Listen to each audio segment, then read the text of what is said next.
ভাই, একবার চিন্তা করেন এই বাড়িটা যার, সে কত পরিশ্রম করে এই বাড়িটা করছে।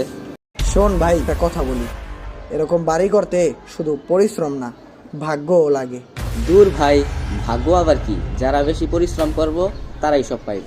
ভাই, তুই মূলত আসস কি ভুল ধারণা। তোর এই ভুল ধারণা দূর করতে হইব। আচ্ছা ভাই, তোমার মানি ব্যাগটা দাও। আচ্ছা, এই ল।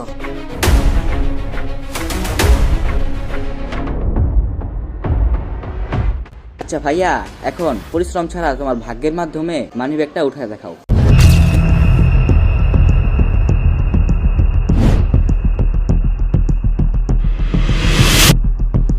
এই যে ভাই, ভাই মানিব্যাগটা কি আপনার? জি ভাইয়া, আমার।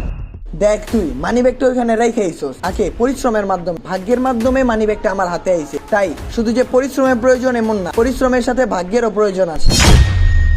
আমাদের জন্মের 50,000 বছর আগে আল্লাহ তাআলা আমাদের ভাগ্য নির্ধারণ করে রাখছে। এই কারণে যে ভাগ্য পরিবর্তন হবে না এমন না, দোয়ার মাধ্যমেও ভাগ্য পরিবর্তন হয়। যারা পরিশ্রমের মাধ্যমে সফল হয়, মানুষ বলে যে তারা পরিশ্রমের মাধ্যমে সফল হয়। আর যারা পরিশ্রম করার পর ব্যর্থ হয়, তাদের ভাগ্যের দোষ কেন দেওয়া হয়? আমাদের সবার মেন্টালিটি পরিবর্তন করতে হবে।